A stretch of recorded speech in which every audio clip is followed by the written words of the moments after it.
Hello and welcome to Colvin Run Mill. My name is Danny and I'm an educator here at the site. Today we'll be looking at examples of the 6 simple machines inside the mill. If you're not sure what a mill is or what it does, pause this video and watch a quick introduction to Colvin Run Mill on our website. Before we get started, let's quickly review the simple machines and what they do for us. There are 6 simple machines: lever, wedge, screw, incline plane, pulley, and wheel and axle. All of these simple machines fulfill a very important role. They make work easier. In this case, when I talk about work, I don't mean desk work or homework.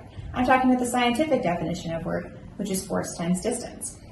Simple machines make it easier for us to move things, and today we're going to be focusing on how they help us move grain around in the mill. The first simple machine we're going to talk about today is the lever. A lever is a stiff bar that moves around a fixed point called a fulcrum. The lever we're looking at today is part of our giant beam scale. As you can see, we have our stiff bar and we have our fulcrum. This lever helps the miller to weigh the grain brought to him by farmers. Once the miller has weighed the grain, he or she will use another lever, this time on the side of the bucket, to release the grain into a room downstairs called the garner. When the miller is ready to use the grain in the garner, he or she will need to get it upstairs. To do this, the miller will use a pulley. A pulley is a wheel with a rope wrapped around it. Now our pulley is special because it has these small cups attached. These cups will scoop up the grain and carry it all the way upstairs where it can be cleaned. Once the grain is cleaned, we have to get it back down to this floor, the main grinding floor. To do that, we're going to use an inclined plane. An inclined plane is a flat surface that is raised so that one end is higher than the other. Inclined planes can be found all over the mill, from the head race that brings water to the water wheel to the stairs that help us move between floors. In this case, our inclined plane takes the clean grain from upstairs and uses gravity to deposit it in our grindstone. However, before we can get to grinding, we have to set up our grindstones. To do that, we're going to need another simple machine, the screw. A screw is an inclined plane wrapped around a rod or pole.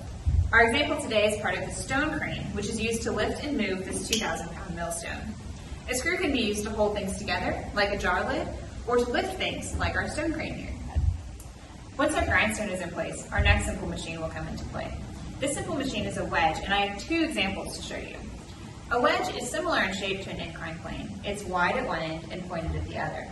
However, a wedge is used to cut, split, or pierce things, while an inclined plane makes objects easier to move. The first example is the lines on the millstone. These lines work like scissors, cutting the grain into finer and finer pieces. You can see that the lines on the top stone spiral in a different direction to the lines on the bottom stone. Once the grain is cut finely enough, it'll fall through this hole and along another inclined plane into the basement. These are the gears of the mill. They transfer the energy from the water wheel throughout the building. As you can see, the gears are slid onto these main axles. The wedges are then slid in to secure the gear to make sure they don't slide around when everything starts spinning. Some of you may have noticed that all of our gears here also represent our final simple machine. These are a good example, but I've got an even better one to show you outside the mill. Let's go check it out. Our last simple machine is a wheel and axle, or a rod attached to a wheel. As you can see, we've got a pretty big example here. This is our water wheel and powers our entire mill.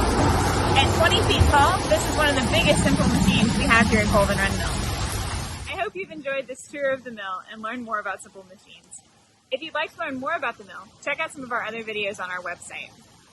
If you have any questions or ideas for other programs you would be interested in, please send me an email at the email address at the bottom of your screen. Thanks for watching.